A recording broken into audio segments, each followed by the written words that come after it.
Okay, so tonight is about games people play.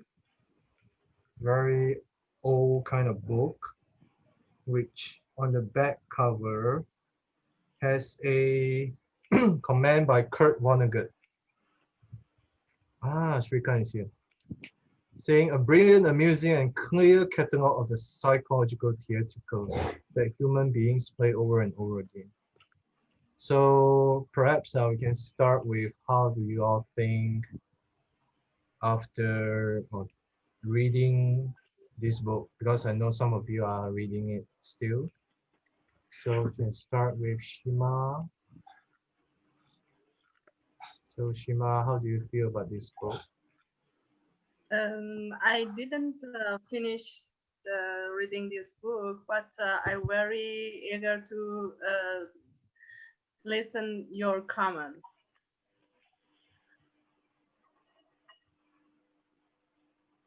Okay, so you, how do I mean you're reading it, right? You should have some feelings at the moment. Something. Yes, this topic is my interesting topic, and I really like it. But I couldn't read this book until the end. Uh, but I have to read it. I continue to reading it. Okay, thank you, Shima. Karuna is the one. I mean, Karuna, what do you feel? Because Karuna felt powerful after reading this book. I remember. Did I say that? Yeah, you did in the group. Powerful. Let's take it back. Yeah, you did say you Uh, felt that you have a superpower after reading this.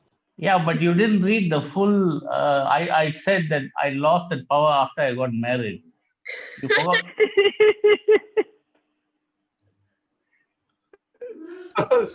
Is it because you lost it because you don't want to practice on your wife, or you are, what's happening No, there? it doesn't apply.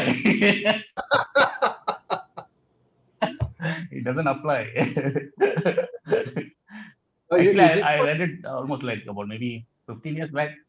15 years back, I read it. Then at that time, I thought, actually, at that time, I didn't like the psychology books very much because they were like, if once you read a psychological book, they put everybody in some pigeonhole, you know. So after reading any psychological book, you always feel like as if there is something wrong with you psychologically, you know. So I didn't like I didn't like the book in the beginning, but then I started meeting people in my business, and a lot of these people were playing games, you know. So I was trying to find out whether what sort of games these people are playing. For example, I had a customer once. At that time, he was not a very big customer. So every time he wants to make payment, he will call me, Karuna, the check is ready, come and collect it. And then he'll say, on the way, can you buy me a Teh Tarik? And then his shop is about 2 stories on top. You know, I have to climb on top and give the Teh Tarik to him and collect the check. So I don't know what sort of game he was playing, you know. And then there was another customer, like for example, if I ask people for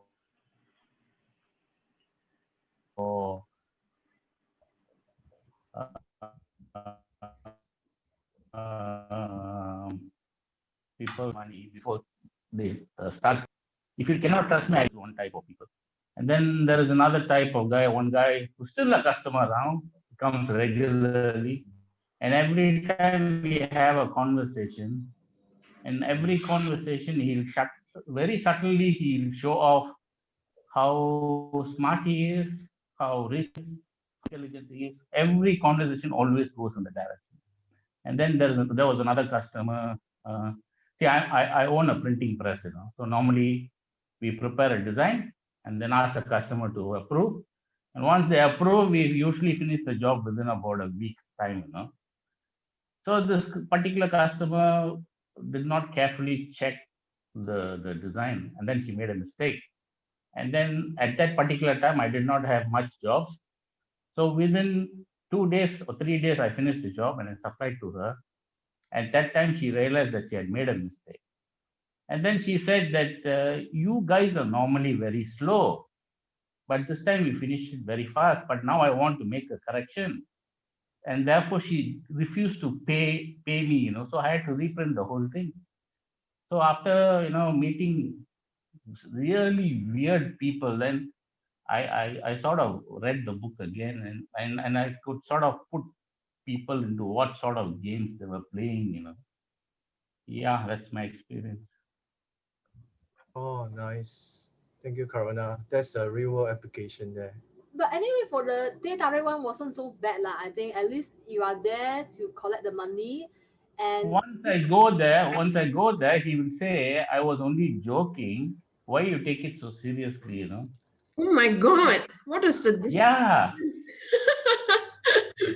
did he do that every time or just once?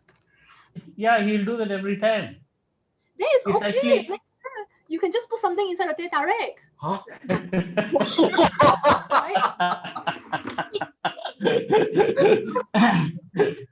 It expires you inside. it is now I feel it is a show of power, that Yeah. Oh yeah, Yeah, yeah, that's uh, true. Understand. Parent Like, ego. like he Like can manipulate you, right? he owes the show. Yeah, it's a show of power. Yeah, but I still what this guy gives a lot of names, right? So I couldn't slot him into. I don't know which category to slot him into all these cases. Hmm. Yeah. Interesting guy. So now Karmjeet and Happy is here. Hi, welcome. Hey guys. Hi. Happy to have you here. Happy. Hi Thanks. guys, Happy New Year. Happy New Year, Karmjeet. Here, Hamjit. Hi. Hi, Captain. Hello. Nice to hear your voice. So we go on. I mean, now, Sis, are you feeling better to talk about the book? Yeah, but I've not finished reading it actually, but I did choose a few chapters that I find interesting. But the most interesting one would be the consulting room games about the psychiatry, the psychotherapy. Because I went for psychotherapy a few times. So I somehow rather can actually relate to the games, like what my psychotherapist was trying to do to me. Is it like a game, or like, are you like doing this because you want me to stay on and see you again and again and again?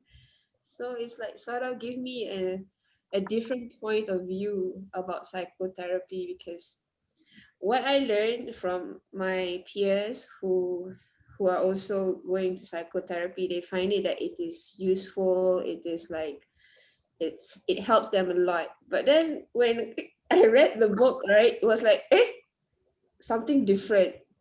So that is one of the things that it opens up a new world to me. Next would be the party games, which is, I don't know how to pronounce it, Schlemiel, is it? Sure. Yeah. Yeah, that one also, it's like, I can relate to that because sometimes I can be the person who is, wait, Chevelle is which one, yeah? Got already. The one who spills a highball on the hostess evening gown, and then someone reply with rage. Again, wait, And then the other guy says, I'm sorry, and then oh yeah, that part. We're trying to be reasonable, right?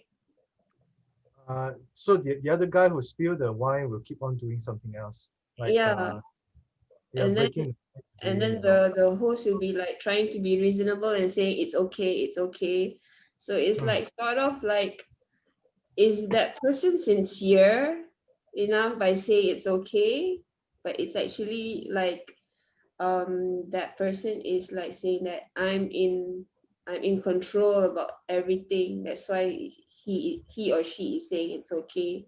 So it's like I can be that person, or I can be the one who is spilling or like breaking these. So yeah, these two that I read. That's all. Thank you. Thank you, sis. Hope you're feeling better soon. Yeah, thank you so much. Okay. Oh, Aisha is here. So next on my screen is, I don't know whether Azida want to say anything first. Azida, you want to go because you're next on my screen. Sure. Okay.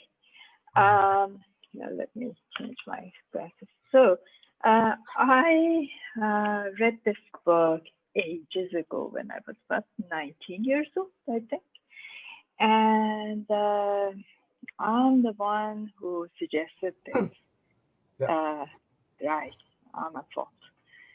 So this time, actually, I haven't finished the book. And my feelings are sort of like Sheena. Actually, I was surprised that I liked it so much the first time because it's so sexist, so amazingly sexist. There are so many cliches, so many stereotypes. I was taken aback. I didn't remember this. Perhaps I didn't notice them back then. That being said, there are still things there if you can get past, which was very, very hard for me.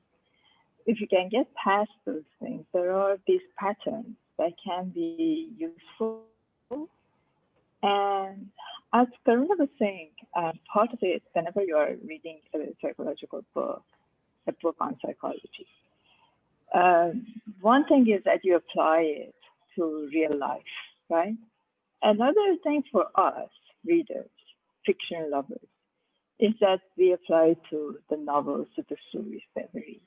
And I'm reading another book that cannot be more different than this. It's a super progressive book. It's Detransition Baby,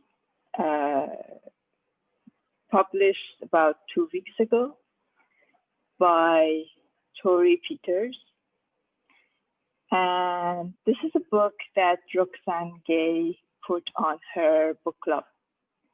And it is about transgender people.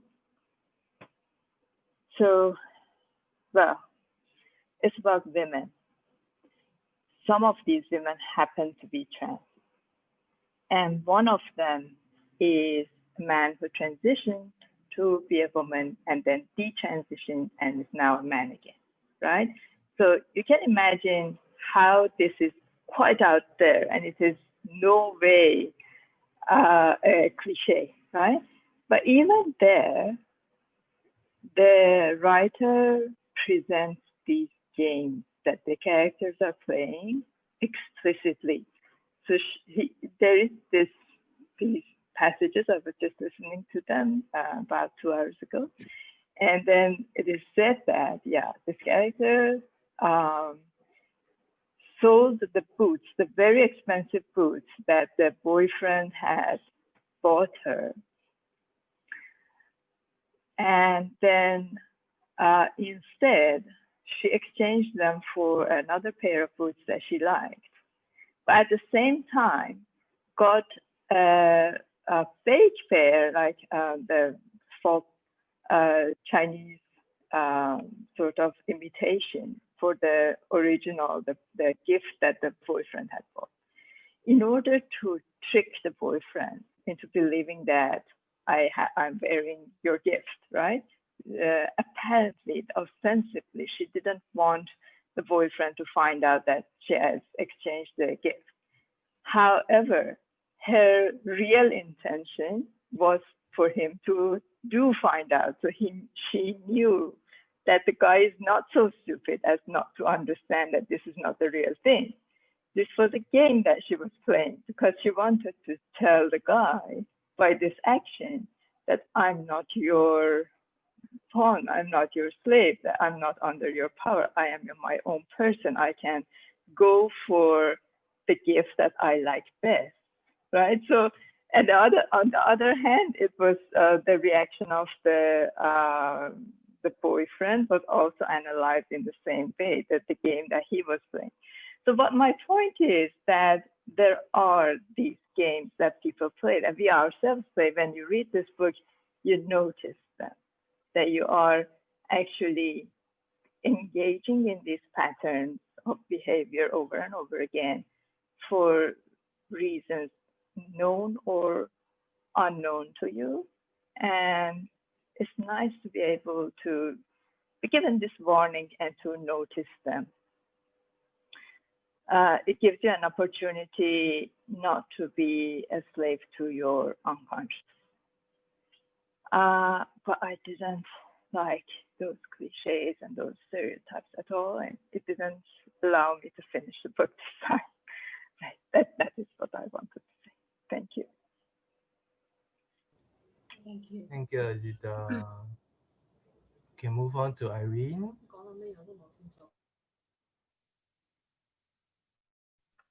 Actually, I didn't really finish the book yet, but I'm actually fascinated by, like when I read those games, it's like, it's true that it played out in our lives, and sometimes we don't know that we are playing those games. We thought that it was like some kind of justified position, but actually there is a kind of like a underlying thing that we probably won't know ourselves, that the motivation that we're doing certain things. So that's what something that I find most interesting about most of the games being played. And most of the time I feel that I like the unconscious part, like we don't know why we're doing the things that we're doing. Yeah.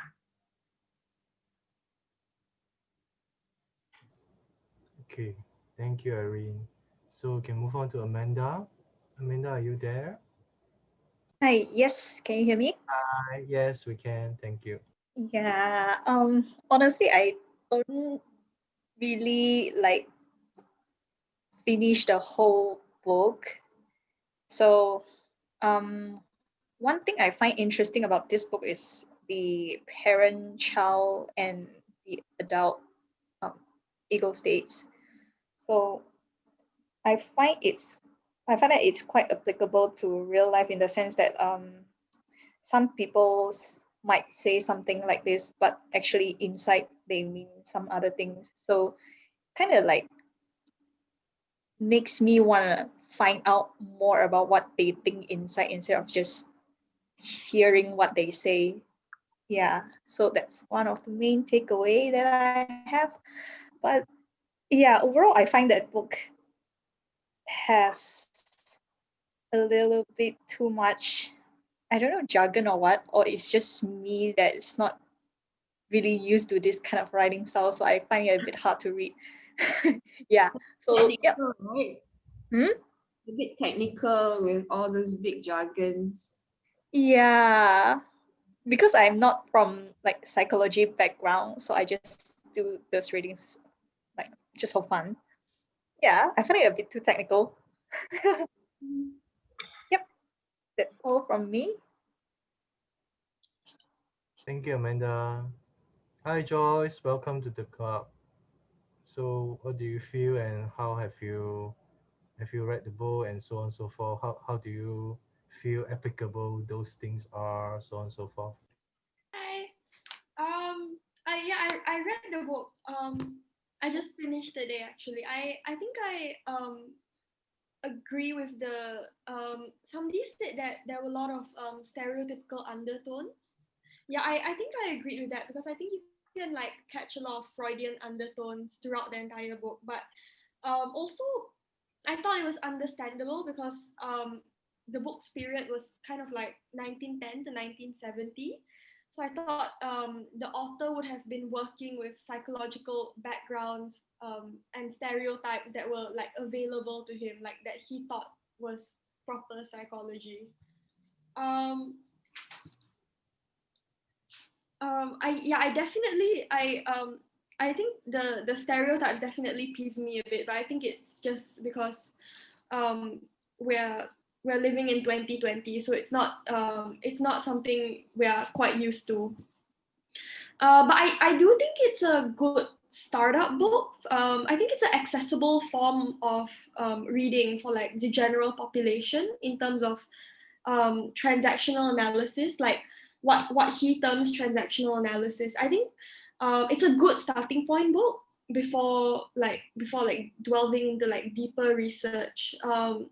One thing I appreciated was that he said that the games he classified were quite they were quite applicable to situations that were constantly changing and constantly they were like quite malleable situations. So I thought I appreciated that because I don't think you find many psychological books that apply to like situations that constantly change. Yeah, right. I think that's it for me. Nice, thank you, Joyce. Sheena? Sheena been itching to criticize. Whoa. Lie. All right. Okay, first I would really like to know why did we decide to read this book? Oh, because we selected this couple months ago, I think 2-3 months ago. What it was? Okay, well, you see, I went hunting for it all over the place, and then I discovered that I had bought it sometime in 1980. Oh. This is my copy from 1980, which, as you can see, is very old. So I found it hidden somewhere, and then I went and looked at the dates on it and kind of thought, oh my God, I bought this book like 30 years ago and never read it. And then so yeah, it's in pretty bad shape. And then I read it and I thought, oh my God. Now I know why I never made it past chapter 2. I can understand why it would have been such a big deal in the 60s when he came out with this. But reading it, wow, 60s. So reading it 50 years later, it hasn't aged it hasn't aged well at all. You know, I think I like that thing about energy exchange. And I think that, you know, in theory, it's a great idea. Yes, you know, you have this energy exchange and, you know, you walk past someone and they say hi and you say hi, and that part of it I liked. I also really like the theory part of it, which is the adult, the child, and the parent, because that part of it I kind of went, okay, fine. You know, because sometimes you find yourself doing stupid things and you think, why am I doing that?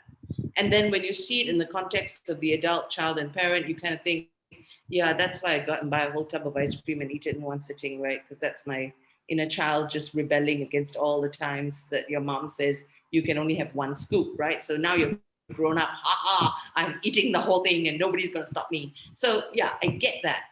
But then you got into the examples and I thought, oh my God, kill me now, because it's so victim blaming. And it's so like, you know, when you work with people who go through trauma, if I tried to apply this to any of those, I think the people around me would just kill me and they would tell me to get out of the room, because it's so it's so victim blaming. It's so sexist. And what kills me is that there's actually a disclaimer in the book which says, we're not being sexist. And I'm thinking, no, yes, you are, my friend, because you're carrying into this all your prejudices about the role of women and the role of men. All the women in this are wives or housewives, or, you know, they're not any of the things that they're not grown-up women. They're all infantilized, or they're playing support roles to men or whatever. And I'm like thinking, no, cannot. So yeah, so I would pick it up, read a few pages, and then curse a lot, and then put it back down, and then read the next few pages, and then curse, and then put it back down. And so yeah, no, cannot. That's very judgy. Cannot. Just cannot. So that's my take. I like the way you present it, Sheena. Marvelous. Did you finish the entire thing, or did you? I kind of skipped to bits and then I went to other bits and then I thought, I'm not reading this right. And then I thought, no, you are reading it right. It really is that bad. And then kind of, I cannot read this anymore. So yeah, I think I got through the whole thing, but it was extremely difficult because after a while, and then the way he writes as well, it's very choppy. Like, you know, they're like case studies, but it's almost like he went and took his psychiatric file and just transcribed from the file and yeah, that's it. That's all I'm giving you. Actually, I watched an interview. Actually, someone interviewed him. Mentioned that this book is actually written not for laymen. It's written for the psychiatrist. So it makes the book even worse. Yes. Yeah, because it doesn't take into account the whole issue of power dynamics. It assumes that everybody in a relationship has equal power. It assumes that, you know, people who are traumatized still have, it totally does not accept that people are traumatized by the actions of other people. So nobody has trauma, right? Everybody's just playing their role, and that like is really frightening to me.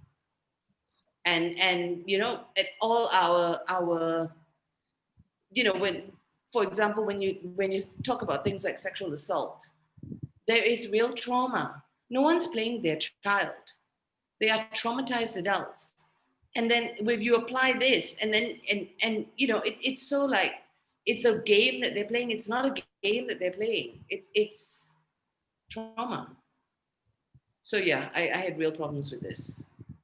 I think Sheena, you are right on some points, but I think the games people play here, they don't really focus on people who are really traumatized.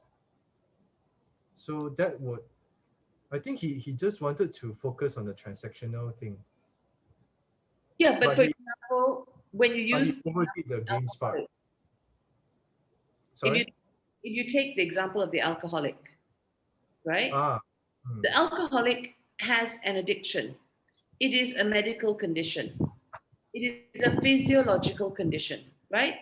I mean, en route to becoming an alcoholic, somewhere along the way, your body chemistry changes, right? So, you know, why does someone become an alcoholic or you know, it's not your inner child. It's not because your mother went off and, you know, didn't take you to kindergarten or something. That's not why you become an alcoholic. Sheena, because actually I did join recovery group because of my addiction. I did see people like this. Not all of them, but some of them do play games like alcoholic. And it's very hard to help people like this because intervention does not mean anything anymore. They have more deeper psychological problems that is highlighted by games people play here. So yeah, I do see where you're coming from, that you say that some things are medically induced in your body and then you became addicted. Yes, of course, but what he was saying is I saw in people who actually stopped the alcohol for some time, and then if there is no people to, they are craving for attention.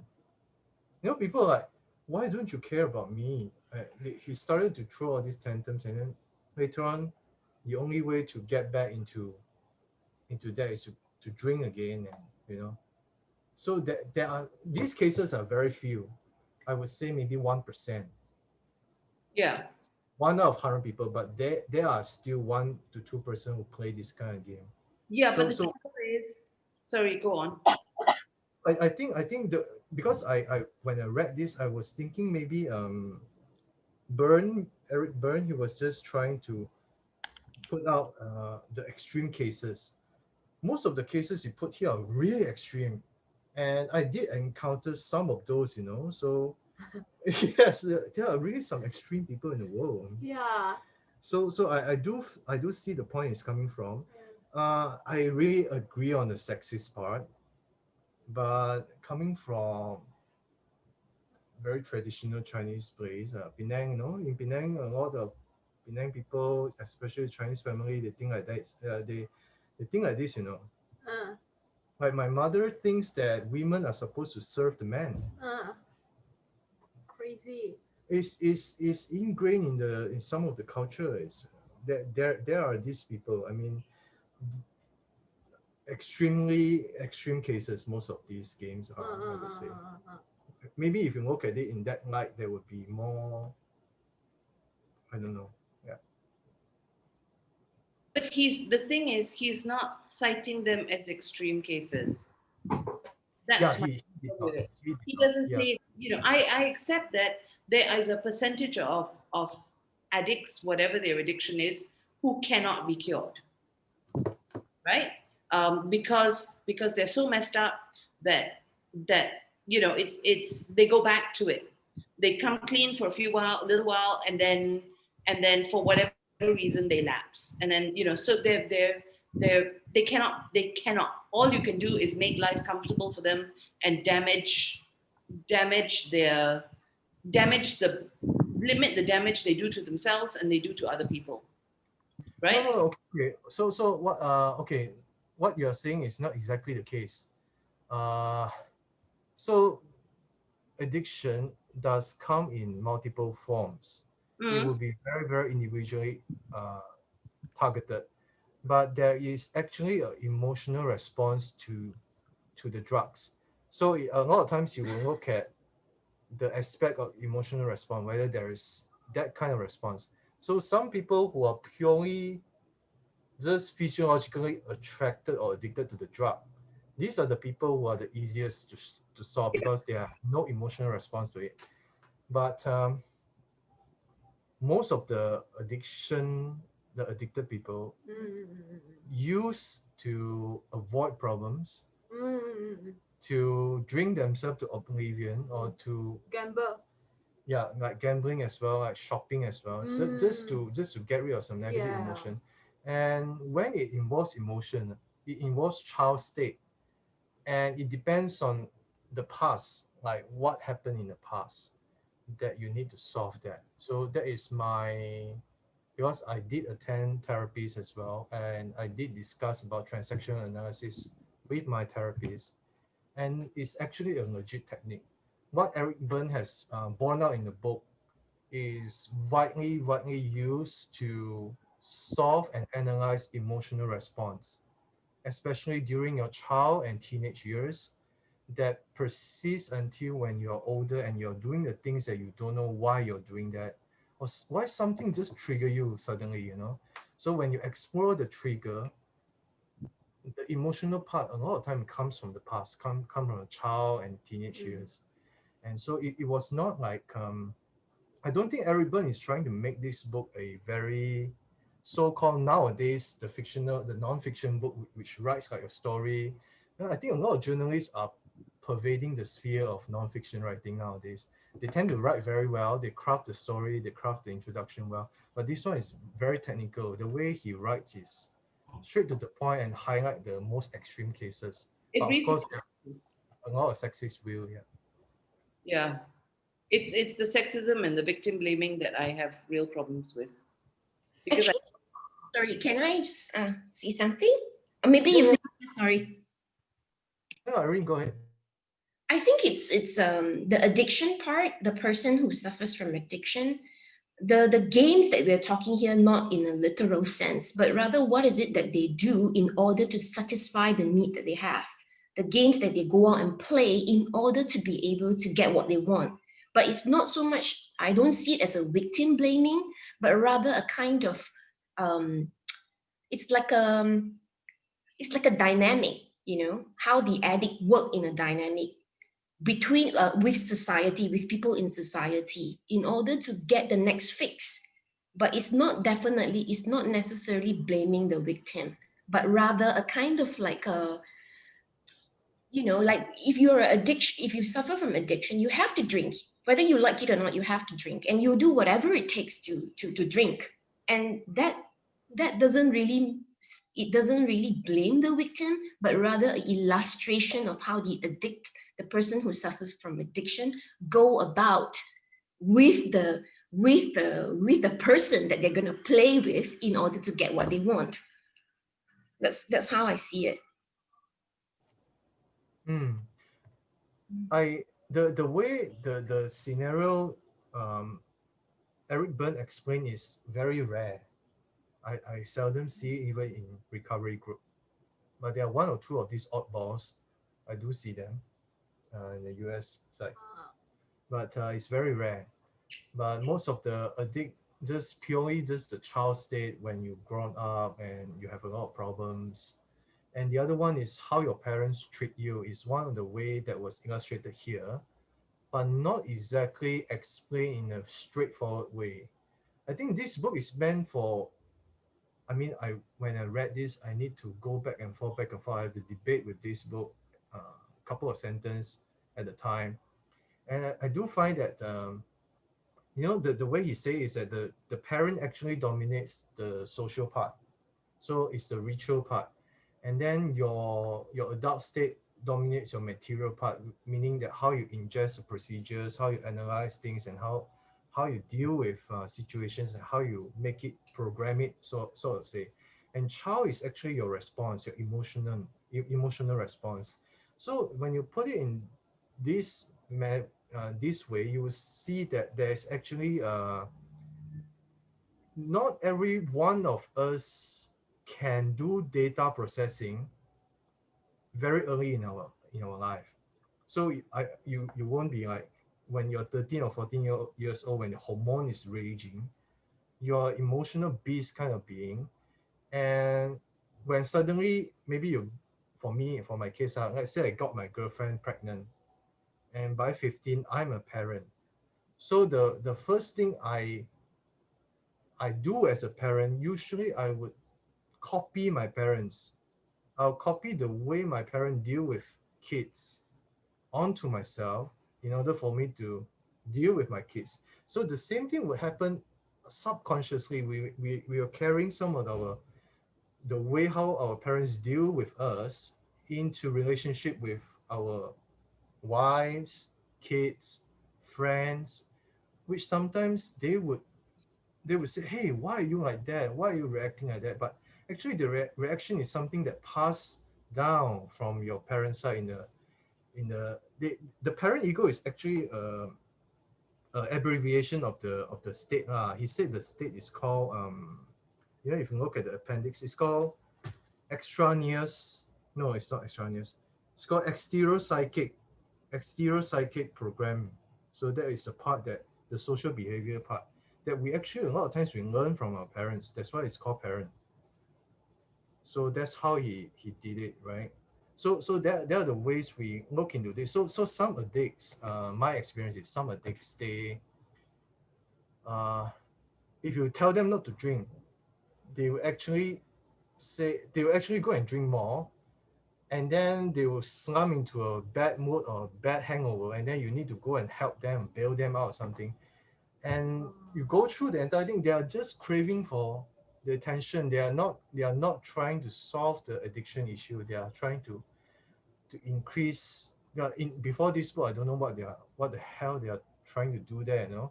There are some people who just try to go and find troubles for us, and then we don't understand these people. I think this is the book that says how these problematic and troublesome people are thinking or doing behind their brain.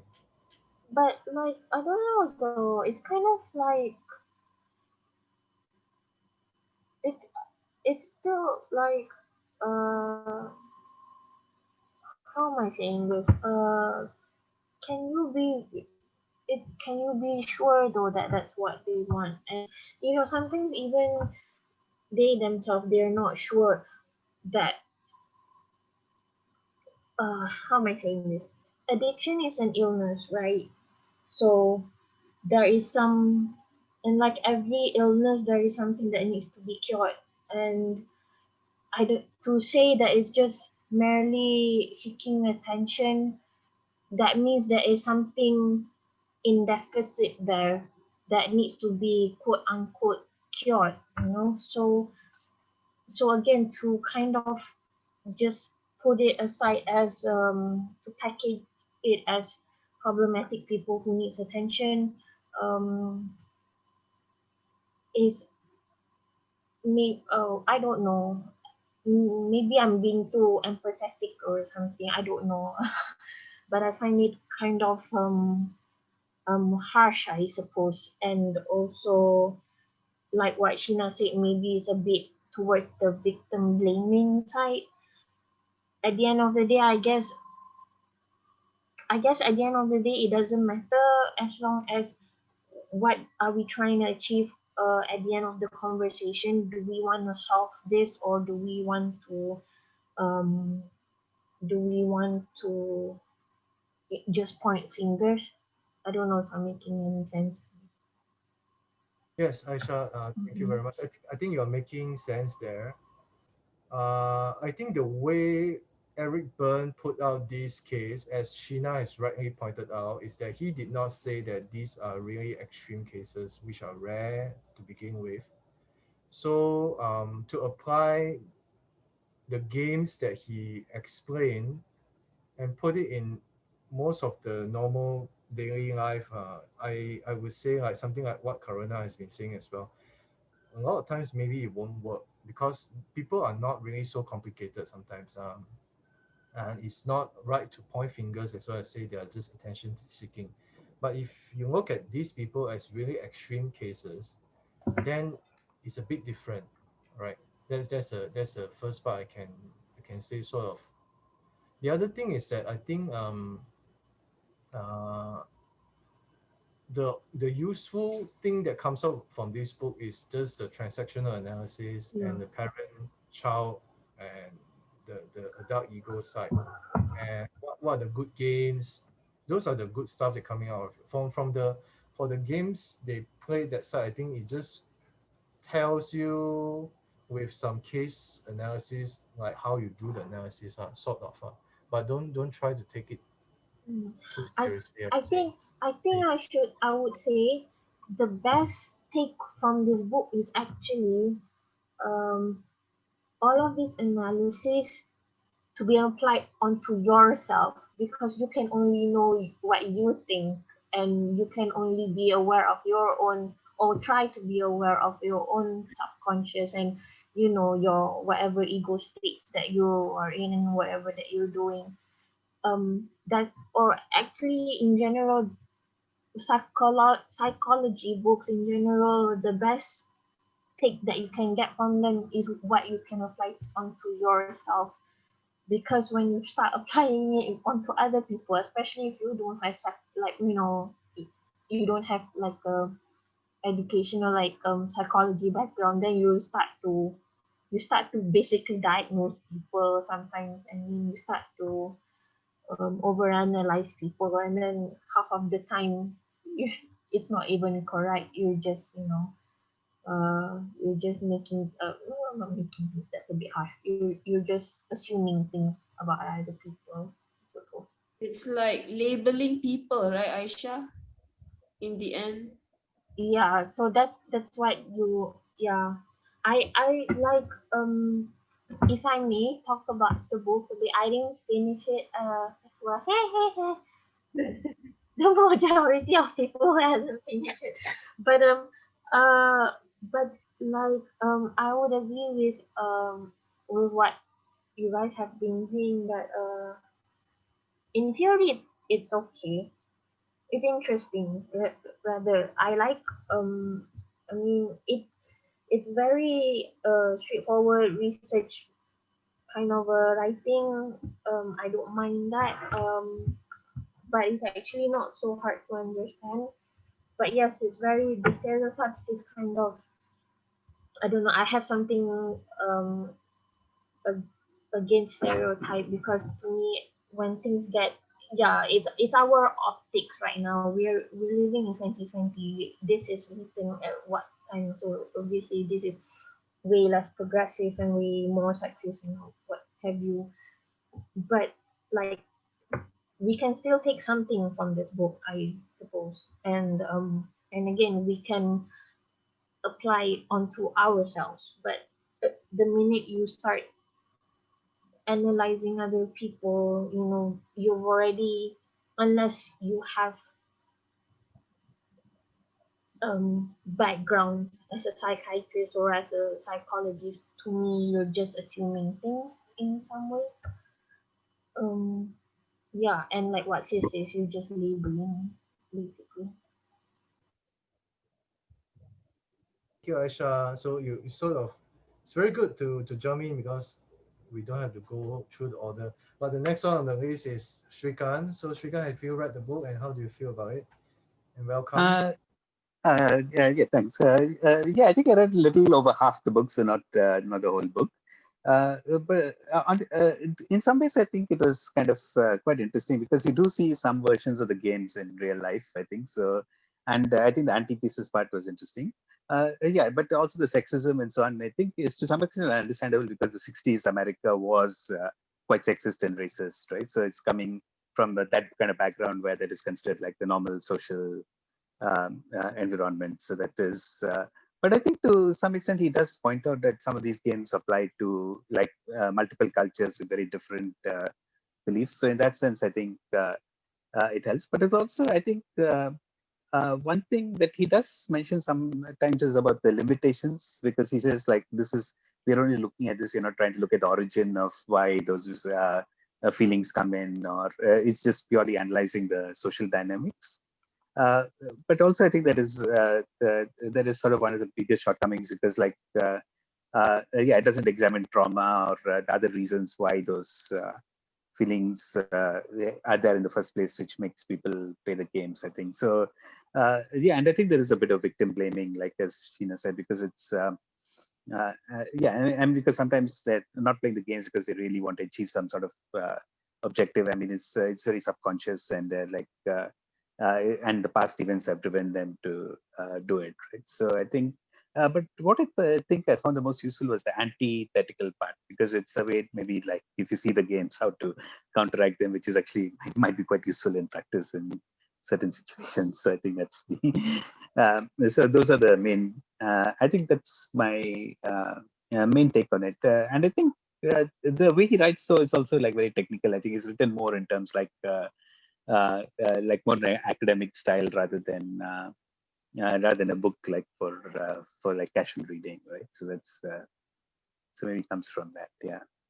So I think that's my basic observations, I think, and but he's definitely missing the trauma or like very important things that affect like human beings, right? So it's the motivations and so on, which are not being considered there, and it's also like very much dependent on the social environment, because I mean the roles that people take, right? So for example, I think like some of the games, especially between the husband and the wife, the marital games, come from a very stereotypical view of what the traditional marriage is. So it couldn't apply to certain other situations, right? So it's yeah. So I think that's roughly my take on it. Yeah. Thank you, Shrikant. So happy, Huzaif? Sorry. Yeah, your what do you feel about the book, and have you how far have you read, and then what do you think you can learn from this or something? Hey guys, sorry Shrikant, actually you want to say something? No, I was wondering when the question was addressed to me, so that is yeah. Oh, sorry. Because I didn't hear the full thing. That's about it. So please go ahead. Okay, thanks. Actually, this is my second time in the book club. First was really long ago. But anyways, thanks for having me here. Actually, I haven't read the book completely, but just here and there, and I heard all of you guys saying your inputs and really curious and interesting perspectives from people. Thanks again. Actually, from the way I think of this book, the games people play, the first thing that hits my mind is what is the main goal of a person who is actually playing the game. So I went through a couple of things here and there. One game is like playing the kiss me or kick me, or the alcoholic game, or the one with the sexual intimidate, what do you call that, arousing game in a party, and it seeking attention game. So it starts with just not one person. It's like to and fro, and there's always a player playing it, and there are the characters in the game. And some games are as simple as I feel like some games are as simple as just getting the attention or enjoying from the reaction of the person, or some games can be like, I want to get more of this, I want to make, just go for a murder or just go for the guy or the girl. So overall it's like it's intentionally done. So for me, I understand this book, it connects to me a lot because I've experienced so many things, and I've always been curious, like why people do certain things. It's like when I'm talking to a person in a certain way and I get some mixed signals. So I'm like, what's happening here? Is it like this person's intention is what they're saying, or is there something in the background that's running? And that's where this book connects with me. Like I get to understand the main idea, like, okay, they have this some other intention in their head and they want to achieve that. For that, they're doing this step by step. They say something, you reply something, and they do something else, you reply something else, and it leads to something else. And sometimes you don't even see getting involved into the, oh my god, I didn't see it coming kind of situation. So that way, that way I can actually make more sense of this book. Pros and cons, of course, yeah, pros and cons, of course, because it really connects to the experiences in your daily lives. But overall, it's a learning curve. Overall, I get to understand more about how the human brain works.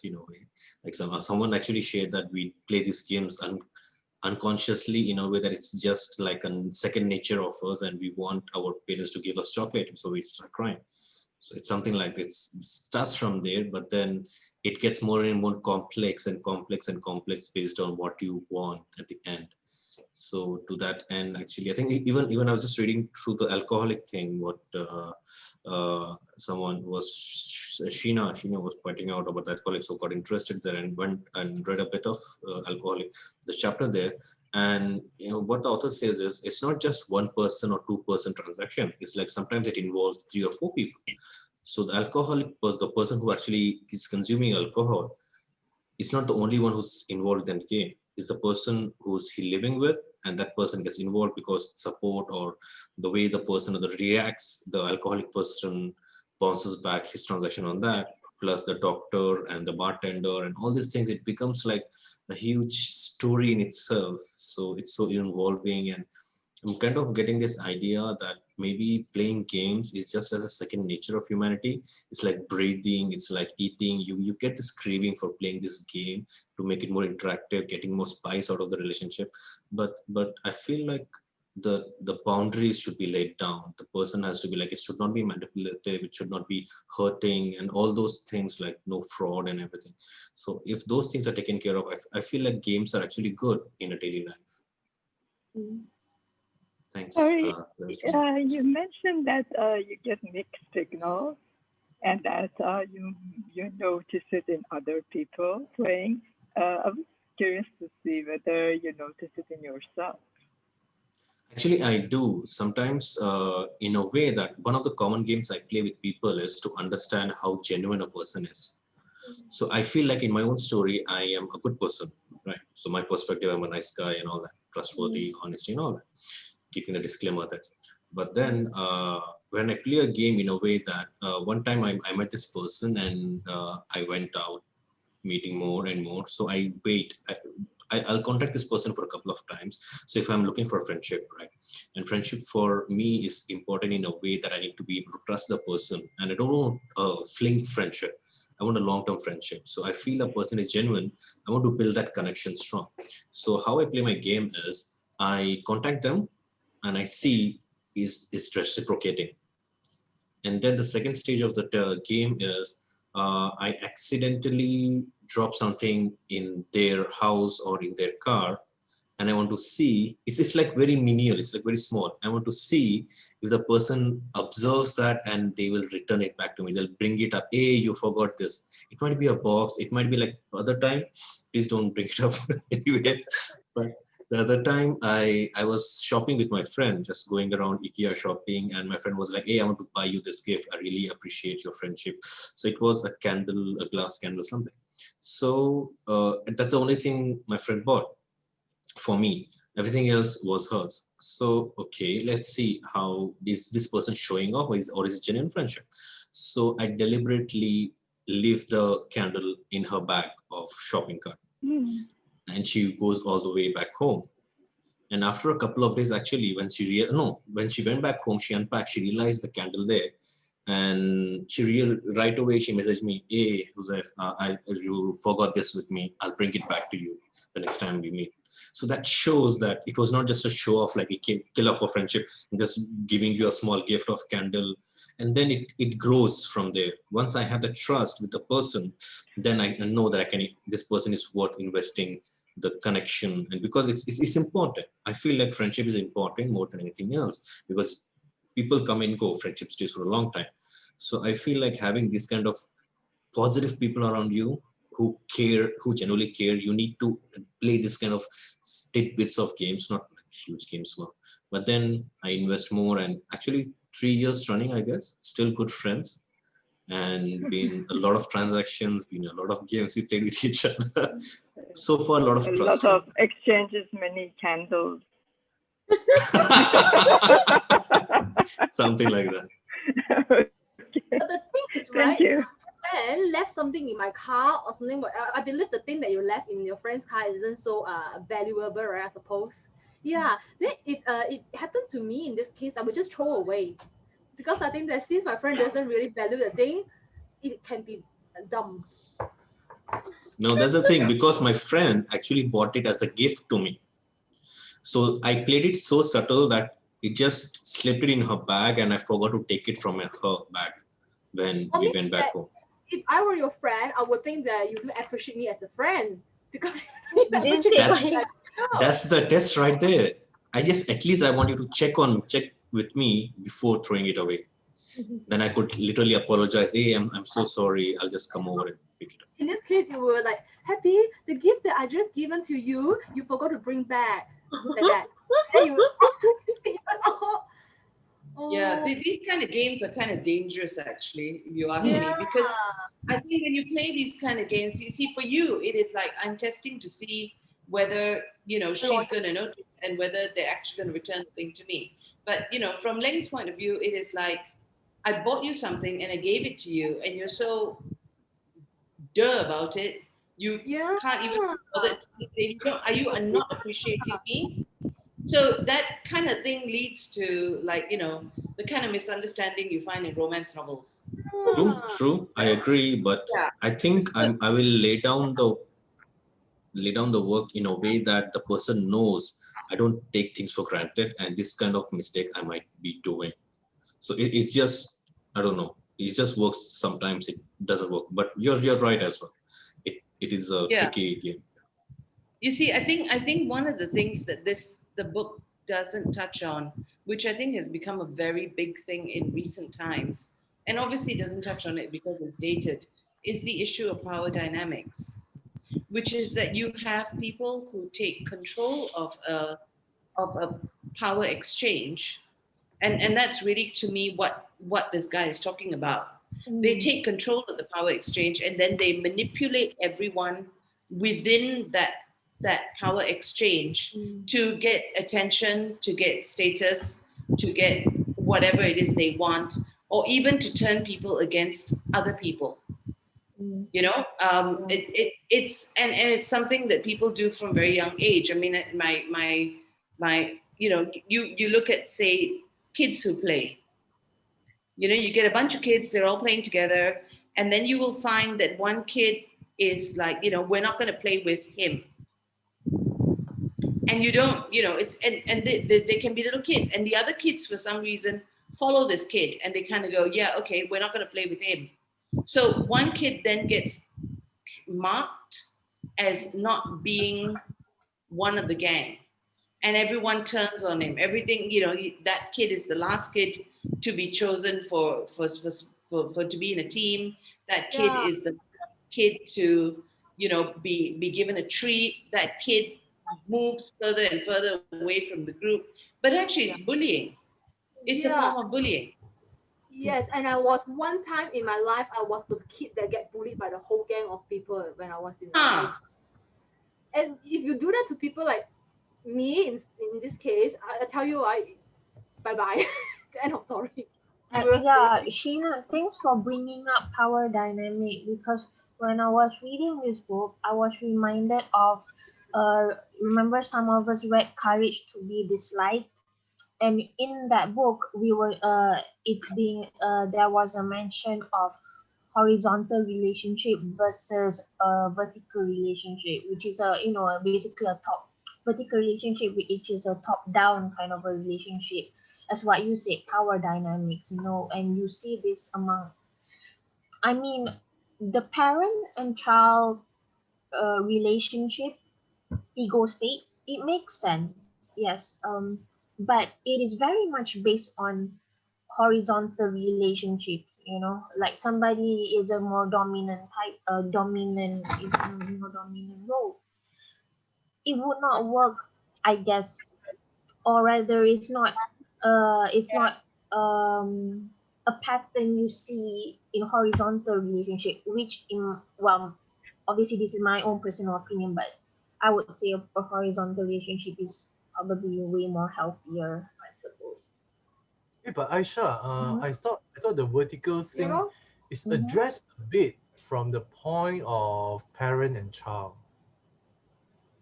Yeah, that's what I mean. The parent and child ego states kind of relationship is very much vertical relationship, but in the courage to be disliked, as per, I guess, what Adler is pushing for, the horizontal relationship, meaning between a parent and a child, if you see each other as horizontal, as as mutual respect with each other, seeing you as not, you know it not what is the word here?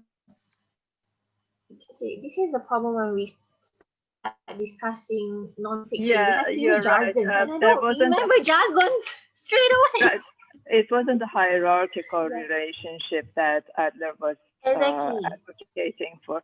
So he was Pushing saying for. that parents and children, actual parents and children, not the ones that we are dealing with here, he was saying that it would be good if it is, instead of a hierarchy, there would be an equal footing, an equal relationship. So that was what was promoted in that book. But here we have an internalized parent and child instead of actual parents and children. Mm. But yeah, very vertical relationship based. This book. But yeah, I was also reminded of that book in some other way. And that was because of how that book also made us uneasy. Remember, because of that attention-seeking part, that it said that those people who are depressed, they're actually it's their own fault that they don't come out of their room, for instance. Remember that part? Yeah. Right. So things like that kind of approach, you can see something like that here as well. It's not as explicit as that, perhaps. But as Sheena pointed out, that kind of pattern you can see here, and it also makes you uneasy a little bit here as well. So yeah, it's like what Sheena says, basically victim blaming. Yeah, right. Yeah, I mean, I think with people who have depression, there is it. People now know that depression is not just I'm very sad and I don't want to get out of bed, and if I had more willpower, I would. It's an actual alteration of your brain chemistry. So you're not playing a game. You actually need to go and get proper medication for it. And then of course there are things you can do to, I know friends who are prone to manic depression. It's part of their body chemistry. There are things that they have to do, and they have to do them religiously. Like, for example, make sure they get enough sleep, make sure that they work out every day, make sure, because all these things keep your brain chemistry in balance. And they're very hard to do sometimes because, especially if you're going into a down cycle, the last thing you want to do is go and work out. But actually, that's what you need to be able to do. So when you're aware of it, then you do that kind of stuff. But a book like this, especially if this is for popular consumption, the implication that someone reading it, and this is the big problem with mental health issues, of people telling you to snap out of it, or instead of giving you help, it's like, go snap out of it, when it's not a snap out of it thing. You actually need to go and get proper. So that's why I find this book so dangerous. But I think, Sheena, there are very few people who are going to read this book anyway. So. And the thing is, Sheena, you see, people who are really deeply depressed, I'm depressed, but I'm not deeply depressed yet. So, right, people who are really deeply depressed, they can't even read one sentence, you see?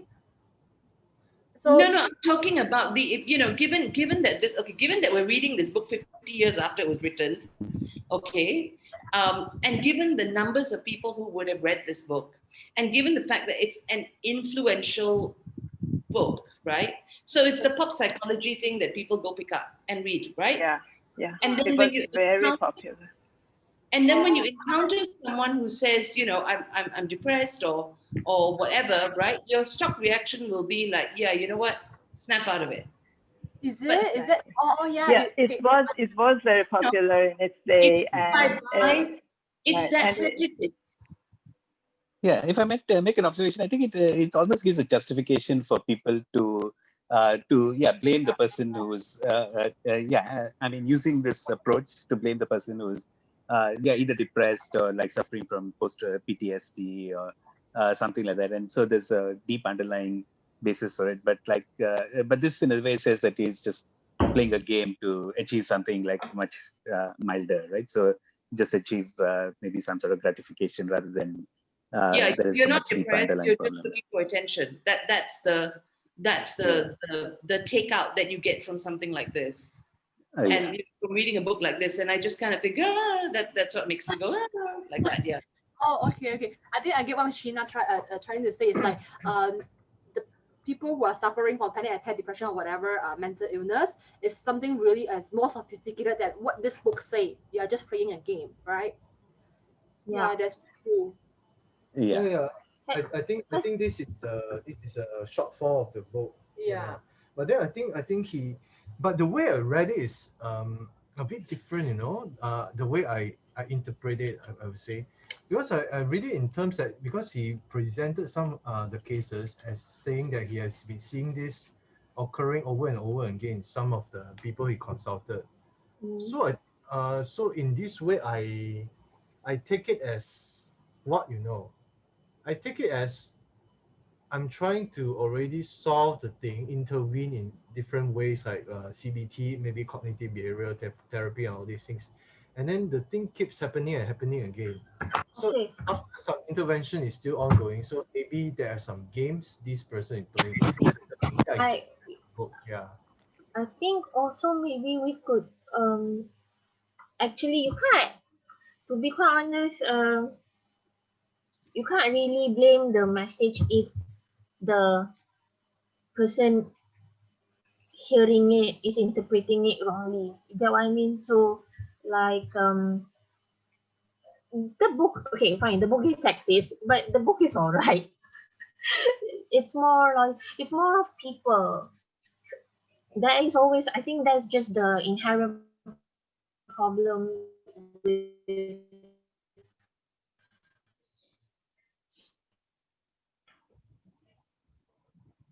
could I popular psychology books, of wanting to, people's knee-jerk reaction of wanting to diagnose other people or think that they know better and try to provide solutions and what have you, instead of reading it and internalizing it for yourself, I suppose. I don't really recommend this book for a person who is having an episode of depression because I have major depressive disorder and also general anxiety disorder. So I don't really recommend this book for those who are relapsing, things like that, because you see, major depressive disorder is about the past. So it's like we always want what you call that, being accepted in the society and things like that. So if we have all these games that people play, there are 36 of it, so I will get so confused, and in the end I will go even deeper into depression. So that's why if I would it was difficult for me to read at first actually, but and then I figured out, I was like, well, I'm in, like in my during my episodes, I didn't read the book. So I decided to choose the topics that that interest me. That's the reason why I didn't finish the whole book, because I'm actually in the depression stage at the moment. So I wouldn't recommend for those who are relapsing. And as I said before, the author did mention that he wrote this book not for laymen, but also it's actually for the psychiatrists or for the professionals. He was actually shocked that a lot of people who are not in that profession reading this book. Yeah, he was surprised himself. Yeah, that's all. Yes, actually, I agree. If it can be misinterpreted, because we cannot just say like everyone we cannot say like everyone who is having depression or addiction would definitely play out this sort of dynamics. But I think what Eric Berne is trying to do when he put out this book, it's more of a guidance for people who are doing this sort of job. If they encounter cases whereby it's very complex or whatever, and it's like a guideline for them to be able to see if it could be applied, because these are probably based on cases that he has himself or with other clinicians that he has met. But it's not really a guide or a blueprint that we should use for every other depression case or anxiety case or even addiction case. But we can never be sure that there won't be such a case, because we live in a society where the dynamics are so complex and there are a lot of things going on. So I think this book is trying to help us to kind of like put things in perspective of how sometimes things play out in certain dynamics, but it's not definitely a brush stroke to cover everyone.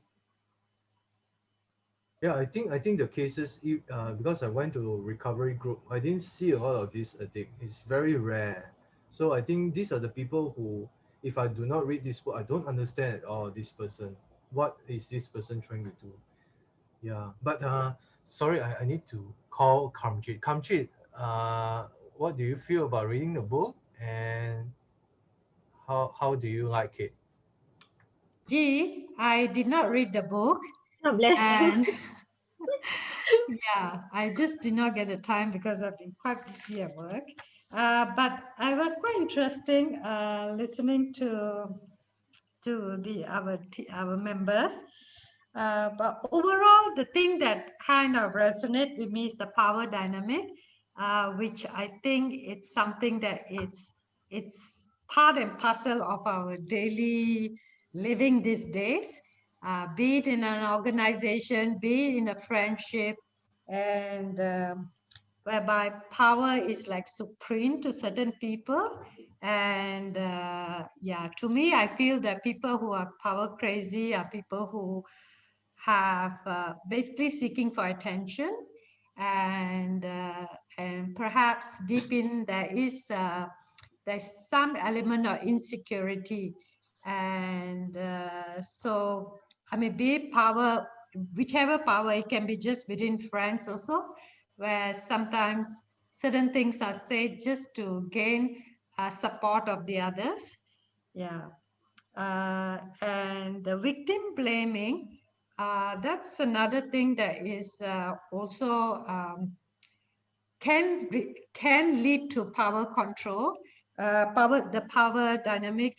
Sometimes when you want to garner support from your team members or from your fellow friends, you tend to make yourself feel very vulnerable. I mean, this is my view, and has with the view of getting their support and attention, so that you are able to get your point across. Whether I'll read this book or not, I have not really thought about it.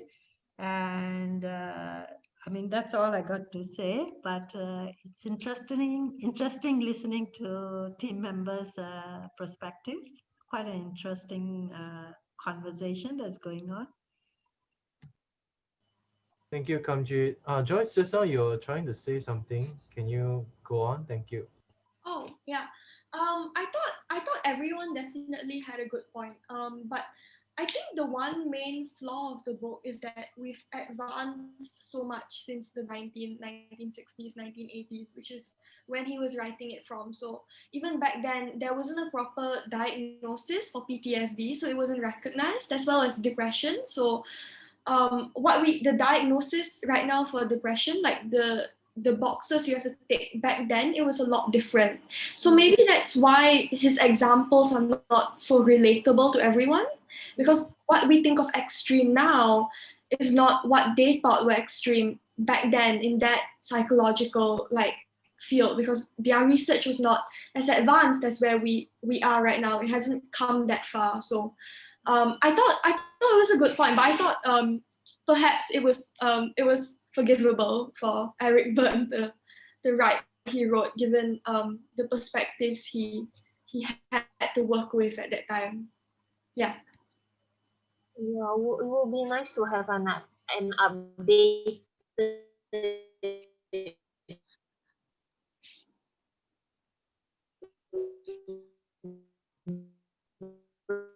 Sorry, I can't hear. Is it? I don't know. Is it just on my side?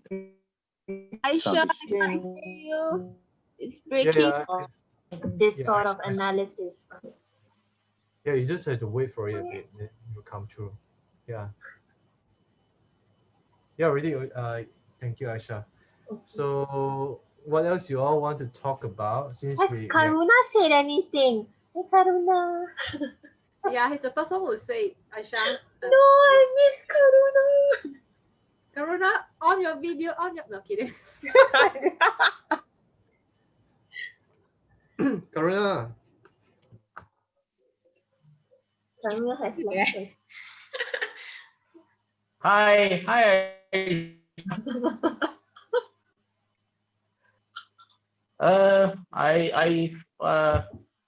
I find the book a bit dated in the sense that a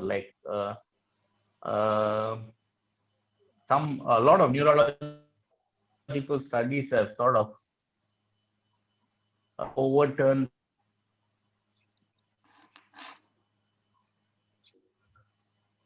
some of the things which is saying. Sadomasochistic behavior, the neurologists have actually the behavior in this the SNM behavior. So, and then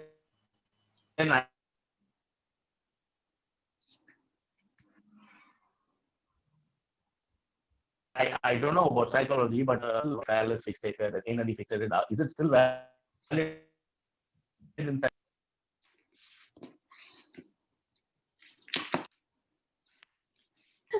Karuna, your connection not so good, so you have to go to a better Wi-Fi place, because the words you spoke a bit, yeah.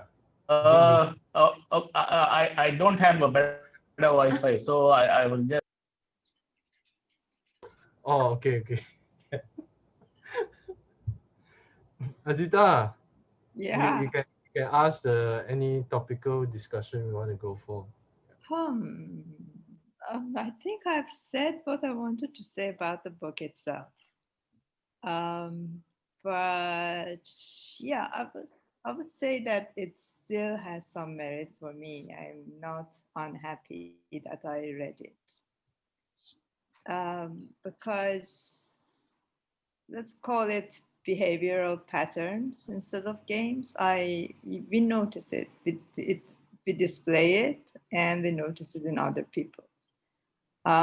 So yeah, I think if we can peel away all those stereotypes, all those sexist cliches, all those victim blaming, and anything that is politically incorrect, and get to the gist of it, bring it on to the 21st century, adapt it to today's world, and equip it with what we know from modern psychology, it is something valuable.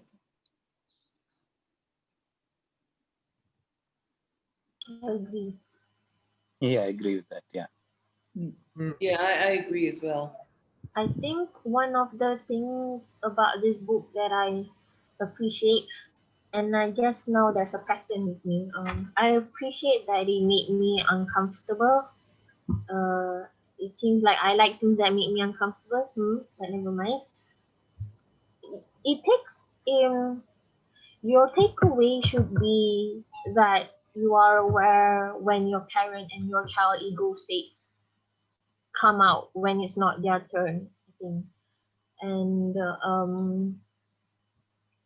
you know you do that, and we do that.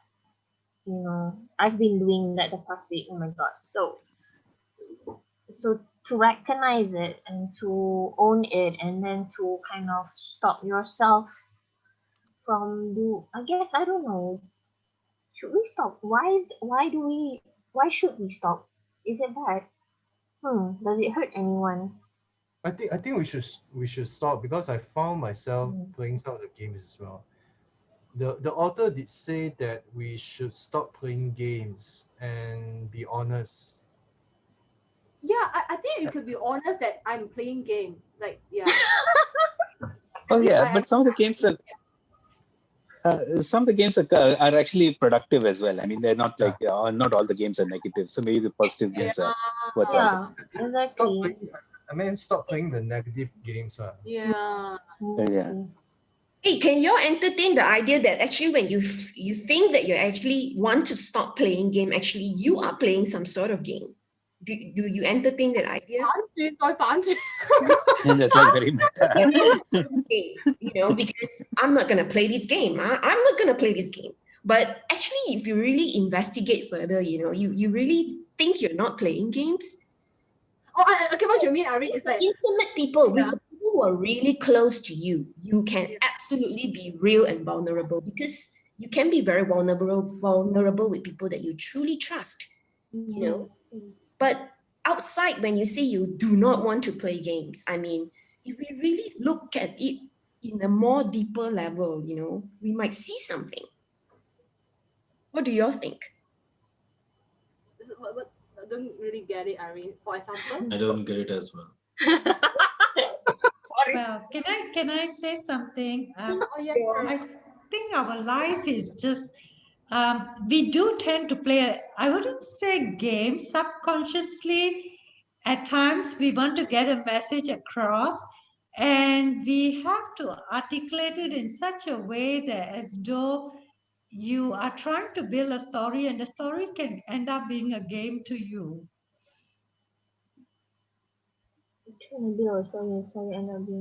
Yeah. And when you mean what you meant by not playing the game, but actually you're playing the game, is it like as a parent, as an adult, or as a child? Which category would you put that? Whichever, you know, whichever ego states you're in, you know. But I believe that we might not be aware of it. There is this unconscious layer about the things that we do. That's what I'm always interested in. But with people that we are very trustful, or with people that we truly trust and can be vulnerable with, that's where we actually drop all games. You know, like, I feel like when you can see when perhaps something very times that you have to bow down, or you have to have some sort of humility. That's when the time that you won't play games. like a crisis in your life, like someone died, you know, you will find that you would no longer play games at that time, and you will be the most genuine self ever when you are hit with a crisis. You know, when someone dear to you, you know, you lost someone very dear to you, you will realize that it's the time that you truly stop playing games, that you can be utterly honest with people around you. But if you're in society, you know, even when you see you do not want to play games, underlying that, you would find that there is unconscious motivation. I feel that's my take. Actually, I agree with you. I agree with Irene. Yeah, me too. Sorry, Aisha, you wanted to say something? Yeah, I mean, that's my take. So I take this book as a dynamic. I don't see me playing all those roles, because I feel that I play those roles once in a while. It's just I don't know it, you know, but it's nice to have a map to see, oh my God, that's what I did, you know, and it's fun. And I like to experiment in that way. And it's nice to be caught, you know, in a book, you know, it's just fun that way. But I find that people can be only very truthful to themselves, where you can break down and cry, and to be able to be so honest with yourself and others is when you have a crisis, when you have to have some humility. And you find that it's the time that you're most liberated, because you don't have to play games anymore, because playing games is tiring. Yeah. I have a slightly different take on that, if I may. I have friends. I have friends, very, very, very good friends, and we've seen each other through death, divorce, you know, crisis, jobs, children, whatever, the whole thing, right? And with that group of friends, I don't play games. We don't play games with each other. We can come straight out and say, this is what I want, or this is what I need, or this is what I'm frightened of. And the other great joy that this group of friends gives me is that there are times when you don't know what's wrong, and we just go and sit together and we don't speak. Just to be in a room with them is energizing, and I come away feeling happier. And oftentimes we don't at the end of the day, when I come back from an evening with them, I can't remember exactly what was said. Nothing is very profound, but I come away energized and whole and confident and happy. But the other thing about games, especially, which I have come to terms with in my own life, is that you play games when you are powerless. When we are empowered, we do not need to play games, because you are not afraid to ask for what you want, and whether it is given to you or not, you accept that sometimes you can ask for things and you do not get them. But to me, playing games is a sign of powerlessness. So in my own life, I try very hard to bring myself to a place where I check myself and say, am I playing a game here? And if so, what game am I playing? And why am I playing it? And who am I afraid of? Or what is it I'm afraid? Which outcome am I afraid of? Yeah, sorry. Yeah, if I may just yeah, because I think I've seen a lot of very powerful people also playing games in order to gain more advantage. So I think it's not just a question of coming from powerlessness, but it's also like if you're, but usually these are very ruthless people, like near sociopathic or psychopathic, but they use a lot of games to like extract things. Say necessarily ruthlessness. I would say, okay, so it needs a bit of enlightenment, a bit of understanding, self-consciousness to be able to stop playing games. Even in the position of power, even when you're in the position of power, to be able to stop that, playing that game, it needs that consciousness. It needs for you to be able to understand that, okay, so I'm not going to play that game that I am used to. But it's also, I think, requires some level of humility or something. I mean, so usually, I think these are like people who want to win at all costs. Yeah. Right. Yeah. Can I take? There's manipulation as well. And a lot of people play games to manipulate other people. Yeah. Yep. Yeah, I just want to take what Sheena said earlier about her friends a bit further. You know, like how you said your friends, you could just outright say what you want, right? And that is a complementary transaction, right? As per what the book says. Can we somewhat sort of say that games is in a way the inability of people to just outrightly communicate what they want? Sure. You know, like just say what you want. I want to, I want some to move forward in the relationship, or I want this and that and whatnot. But no, they have to maneuver around it, have all of these stratagems instead of just, making it. So what you call communication is exactly what Eric Berne calls adult-adult relationship, right? Yeah, yes. So Adult relationship. yeah, it takes some maturity to stay in that state.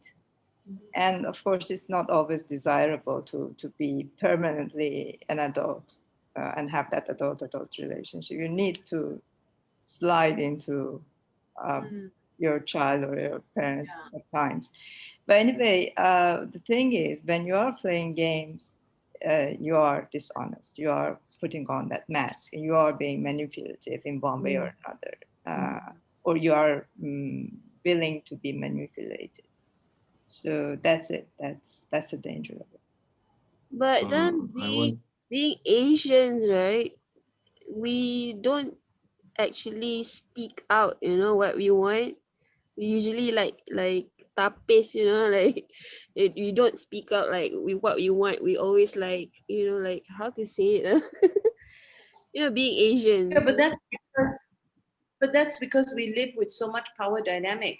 You cannot say this to your elder. You cannot say this to your boss. You cannot say this to someone who's a subordinate. You cannot admit weakness to someone who is lesser than you. You cannot cry in front of your child. So we inflict these rules upon ourselves and then we pretend to call it culture. But to my mind, actually, it's nonsense. Also, and that is why we get into the Yeah, sorry, go on, Shin. Okay, yeah, and to my mind, that is why we get the kind of there's, I don't know if anyone's read this Malcolm Gladwell book about success outliers. Yeah. Yes. Yeah. Yeah. There's a thing in there where he talks about the Korean pilots. He gives, what happened was there was a series of air crashes, and it was, and they were all happening in this Korean airline. And it got to a point where people were like, why do these crashes keep happening to these guys? And then what they did was they looked at the recordings of before these planes went down. And a big part of it was because the junior pilot or the captain is in charge, and the junior would see something wrong and would be unable culturally to articulate that, hello, Joe, something is wrong and we are going the wrong way. Because the pilot would have determined that this is how we're going and this is what we're going to do. So they were not able to contradict and correct course. And they would literally fly into mountains. And it was only when they realized that this was what the power dynamic that was happening in the cockpit, where, I as a junior am not able to correct or point out the emergency because I'm too afraid to offend the guy in charge, that they then sent these guys to be retrained. So they actually taught them to speak up and say, hey, dude, mountain ahead, don't fly. We got to change course. And that's what they had to do. So these things that we do to ourselves, because we tell ourselves we are Asian, I just kind of think, sorry, I don't buy that. Yeah. Though I think it's not just restricted to Asians. I mean, it's definitely there in a lot of the US academia or even British academia, I think, because I mean, it's like, for example, Joseph Stiglitz having the Nobel Economic Laureate. I mean, he gave a speech in Hong Kong, which I attended, and most of it was actually a rant on like how he was not allowed to say so many things because it went against his advisor, it went against mostly senior people in the profession, and so on and so forth. And he was coming from a very privileged background. I mean, he was from, I think, Princeton or something, one of the top economics departments, and even he felt like so much pressure, like not to speak out. And then the Subramanian Chandrasekhar in the Cambridge, right? I mean, he was also finally got a Nobel laureate. Yeah, I mean, he couldn't even express his theory, which is correct, like in his department, because it went against the head of his department's main theory. So, yeah, I mean, it's just this power dynamics is very prevalent even in the West. I mean, yeah, as far as I know, as far as I've seen. Yeah. Right. So to confirm what Sheena was saying earlier, if I can share an experience that happened to me and my daughter. When we came to Malaysia, my daughter was 15 years old, and we enrolled her in the Australian school here. And after the first term, I went to her school to talk to her teachers to see how she had done. And one of her teachers told me that academically she's fine, she's doing great, but we have a major problem with her. I was shocked. So I panicked and I said, why, what's wrong? What's going on? And she said, she doesn't speak. She doesn't speak unless we call on her. And I said, okay, this is something cultural. In Iran, students are told, do not speak. We don't want to hear anything from you unless we call on you. Yeah. And there, in the Australian school, they are encouraged to participate before the teacher asks anything. They have to talk, they have to participate, they have to share. So it took her a long, long time to break that habit. I think to bridge all the discussions just now together, it's not because of powerlessness that we play games, but more, it's not because of ruthlessness as well. It's more because of you are not straightforward in a way that you want. You are not straightforward in a way that you're asking what you want. So there may be cultural barriers, there may be religion barriers, there may be, you know, societal barriers, so on and so forth. But I think 21st century is a very interesting one. We are coming to see together how these barriers are being broken from time to time. And maybe there's some way to break the game out, because I said I said that we should not try to play games, and then Irene was saying that maybe it's okay, just enjoy it. I myself, I don't think I would enjoy games, although I have to play it with people who are playing it. After I read this book, I know that okay, some people they just want to play it, and you know how to break the kind of games, including with people like this, is some of the good negotiation techniques I shared with the group before, is that you ask the question that what are we trying to achieve here, right? You try to make the person who is playing the game with you to think alongside you that what are we trying to do now? What are we trying to get done? What is the chief purpose of us talking about this? You know, this is one of the way. The other way is to ask how. I mean, how do you want me to do what you want me to do? Just to break the loop of the game. If not, the person will keep on doing all this stupid, like. But the thing also, right, I find that if the person wants to play game with you, you just kind of like ignore it by repeating the same adult phrase. You get what I mean? No, it's very hard. No, you just repeat. No, you end up playing the games as well. They No. get emotionally respond. No, it's just saying the same fucking sentence there. And then no, it's true. That's how that's like. I think that's what they call like grey rocking when trying to deal with narcissists. Like, I mean, trying to express like no emotion and just. Yes, exactly. But it's quite difficult to do. No, it's okay. It's not What's the term, Srikan? Like no emotion. Like, Oh, right? poker face. Yeah, but it doesn't have to be poker face. You could be like smiling face, but you have to be consistent about the smiling face. Resting beach face. No, I tried your method before.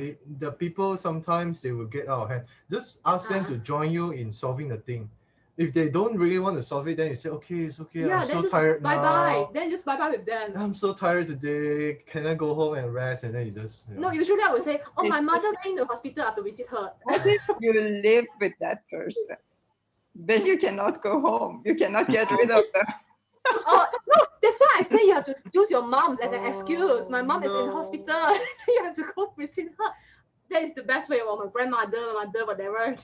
Yeah, you're right, Bye. Azita. I mean, I would kill myself. In that And you sense. know, I was brought up in an extended family, and my aunt was like that. She thrived on playing games, and wow, I had to play the in between because she and my mother, they usually broke in fights, and then there was silent treatment, and then my mother sent me to my aunt to play intermediary, and then there was a series of games. Wow, it was awful. Yeah, I think. Otter did use the word unplug, right? If I'm not mistaken. Sorry? The word unplug. Did the author- Unplug, Yeah, right. the author Perhaps, I don't know. used it. I can't remember where I read it somewhere. It's Yeah, like unplug. He said that just disengage, unplug. Yeah. Or you can just But that's the thing, right? From my recent experience with certain group of peoples, I realized that there are a bunch of people who actually love playing games. They cannot be genuine. And as Sheena said, right, I crave for that bunch of people who I can connect with to the level that I don't have to put a poker face or a game face and just try to get my thing done. I just can be myself. But then what happens is sometimes it's a need of the group. Like they only speak the language of games. If you tell them straightforward, they'll be quiet or understand or get scared or just get shy. But if you're playing the game, that's the language they understand and they'll get the work done. And that is like. then don't play with them lah. Unless you feel that they are making your life more positive, then you play with them. If you don't, I mean, at the end of the day, is that the kind of game you like? I mean, it sounds because it's being put in this phrasing, in this phrasing games, manipulative players and whatnot. As for what Joyce was saying in the chat, for us who have read Metaphors We Live By, this metaphor of games is a bit irksome, but that's just at the end of it, I guess that's just social interactions, and there are some group of people who like to circle jerk, pat each other's back, and then they like this sort of games, but then you might not fit into that kind of group. So you fit into a more whatever group that I just simply move up. Move up. Exactly. But are we ready to not play the game? Yeah, back to this one, right? Are you ready with the consequences of not playing the game? I think I'll go with what Sheena mentioned. Like it depends on the crowd of people I'm with. It depends on the type of people I'm with. If I can be genuine, so it is like taking care of yourself as well. You can't be keeping on being genuine with everyone. Everyone is playing games, they'll take advantage of you. Yeah. So you have to have a certain layer where you can save yourself from the games. But then the people who you can be genuine with and that they can be genuine with you, you go ahead, you don't have to play any games with them. So at the end of the day, it's an issue of survival and being able to interact with that group of people. So it's just that you have to tune yourself to assess what kind of conversation you should have and what kind of tone you should have when you are with a certain group of people. So at the end of the day, it can be quite exhausting in the sense that first you have to understand the characters, what kind of level of communication are they using before you can actually start interacting with them. No, actually, it's surviving is a pretty strong word. Exhausting is a pretty strong word. Actually, I think that's what, it's my perspective, right? I think that's what life is. So we get to meet more people, we get to meet new people, and we get to understand them, we get to know them, and get the connection going on. If it clicks or not, are you vibing or not? And then that's how you find your way in life, I guess. If it, I'm sorry, but trying kind of broadening the conversation. No, Yeah, it's true. It's Yeah, true. please. It's now. Yes. This. Yeah, it's true what he said just now. Like you have to choose. But the thing is, like, for certain people, the choosing part, the trial and error can be very exhausting, time consuming, Yes, agree, yeah. heartbreaking, yada, yada, yada, yada. Yeah. Yeah, I do agree with that. But I think by the time we reach a certain age, right, means that like if like you have tried, if you have tried so many that if I'm 34 now, so I have eaten a lot of shit in my past. So I think by the experience you accumulate, you should be able to like spot out the aura, or the vibe of the person, like in just few sections, right? Like just by talking to them, one or two. If you're not so smart, maybe 3 or 4 sections is enough. No, I would like to cite your example. Yeah. So she always talked to me about how people get cancer. Cancer cell. If you play a lot of games, bad one, I think is very cancerous. Yeah, it's true. It causes a lot of cancer cells to manipulate. It's like the Yeah. stress, the emotions. Yes. So I think it's really a bad thing. Yeah, that's a very good analogy. Yeah, yeah. Yeah, we just have to stay away from these people who kept using us or doing. Yeah, and it's true. And cancer can 怎么说传染啊？怎么说传染？ You could be infected by cancer cell, right? Am I right? I think you have to agree, because the reason why, because after a few session of therapies, my psychiatrist pointed out that the reason why you are depressed is because you keep thinking about what people think about you. So it's That's so true. That's so true. I think we Asians tend to do a lot of that. So I like played like the game thing, the reasonable, what was the smell thing. So I was doing it often, being reasonable, not telling what is really in my mind. So in the end, it's sort of like eating me up, like I was like so depressed and I got so anxious about what people think about me. So in the end, I was diagnosed with this too. So yeah, you have to like really know when to stop also. Yeah, I want to clarify something. Sorry, go ahead. Actually, I didn't say that I have fun playing games. I said I having fun reading the book and caught myself in the book. But I think games, like you guys say that the book is quite dated because of, cultural thing, or even like gender thing and all that. Maybe we can see games as we move along. It's like a process of evolution as we are playing the games, because it's trying to bring us somewhere.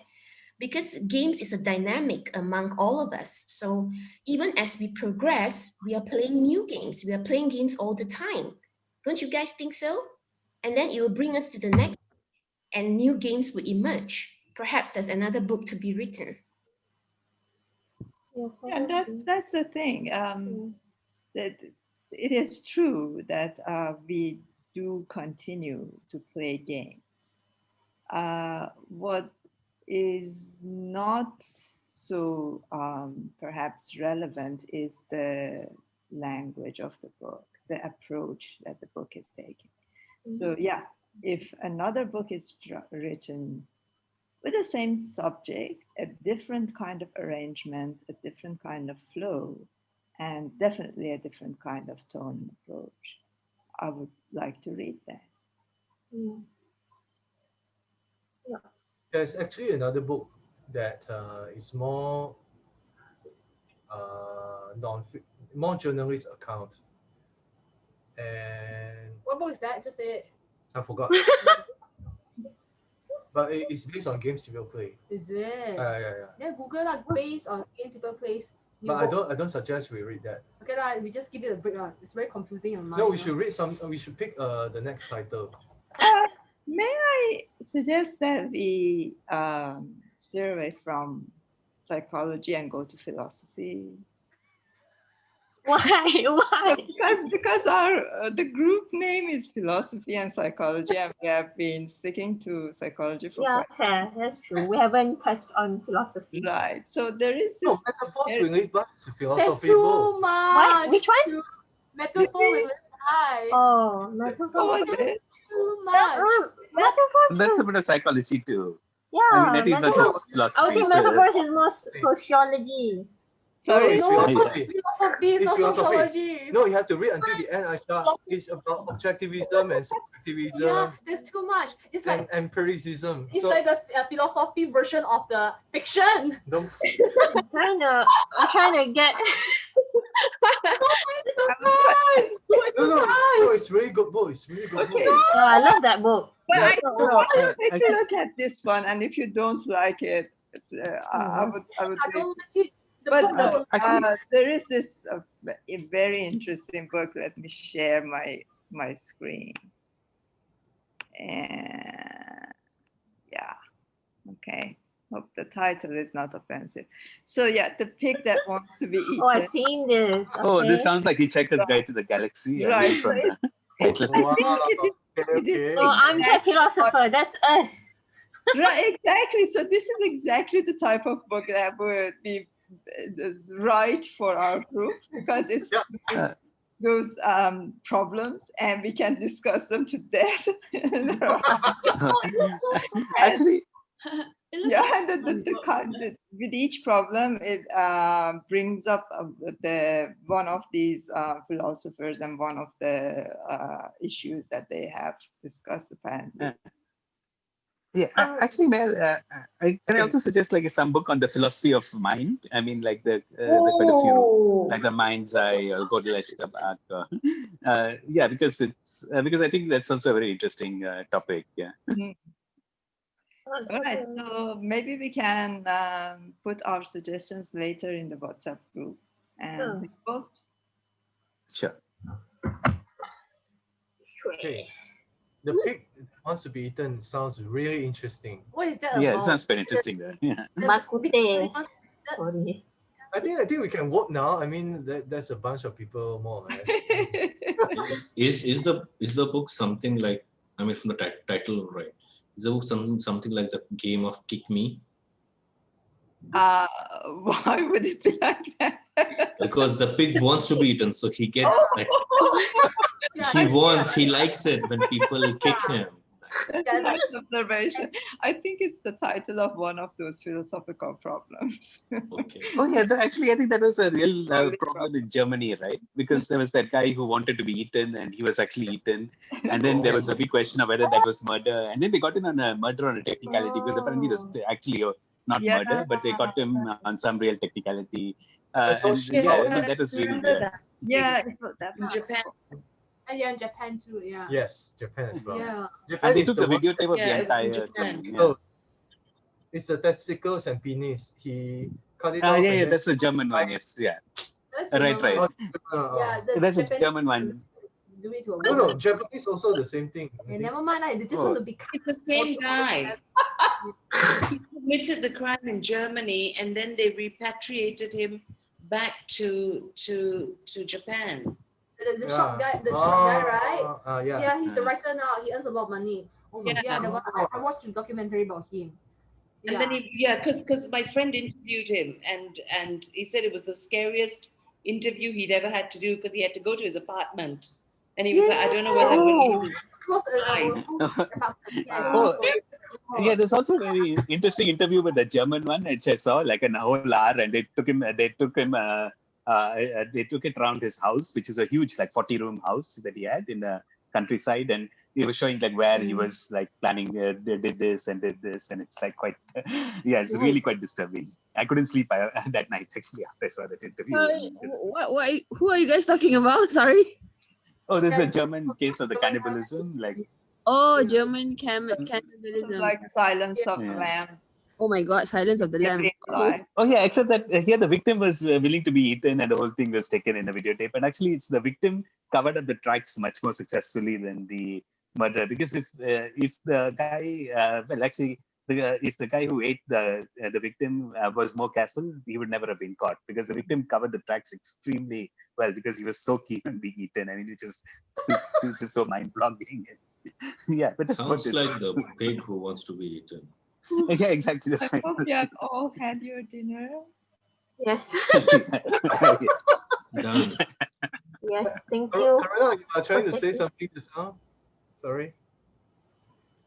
I saw Karina was trying to say something. Haruna, talk. Maybe it's away from the computer. It's fine. Oh, it's back. Oh, he's Oh, He left. dropped. No, his line dropped. I think we should go for this book. We're already discussing one of the problems already. Okay. Without Very me. scandalous. Okay, I So let's set this the next date to be 1 month from now. No, or what? half a year. Just kidding.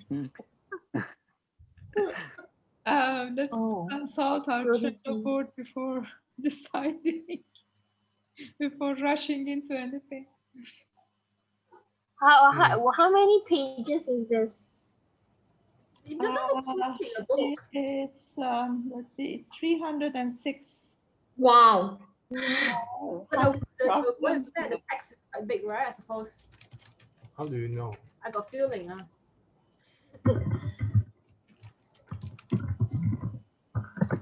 The pig that wants to be eaten. Summary, no. Okay. What the It's around title? 372 pages. Ah, The ebook lah. Ebook is unreliable. Yeah. The paperback book is 306 pages. Okay. Okay, no matter who anyone say, I will read this already.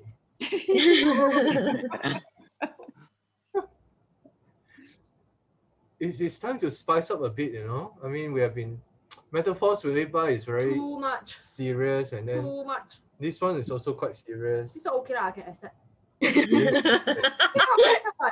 Why Yes, not? There are the few examples. discussion was more interesting than the book itself.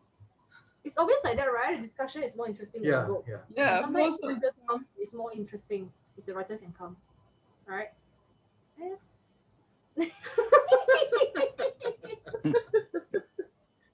No, don't ask the Iranian writer to come. Malaysian writer. Okay, so do we do the vote, or do we set the date, or do we do what? Azita. Sorry, okay, the date. We can go with the book. We can pick the date in the group, I suppose. In the group, yeah, sure, okay. Okay, so for the date, oh my God, there's a lot of. Okay. Don't say. In March, we have 2 books, right?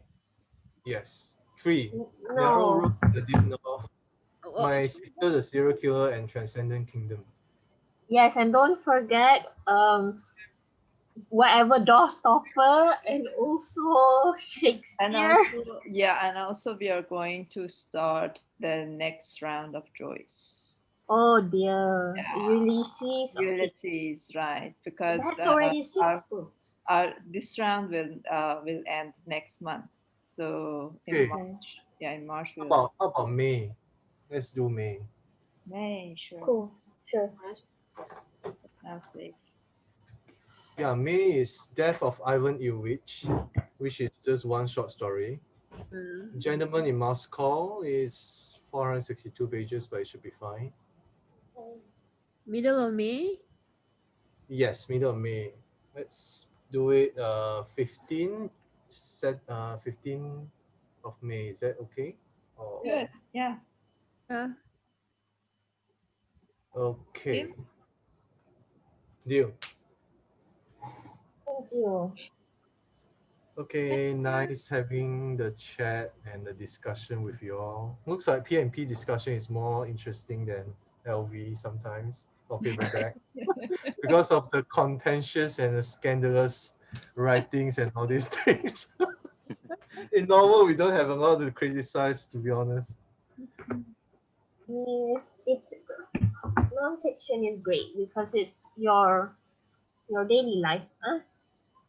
Well, novels can also fiction can also be your daily life. Yeah.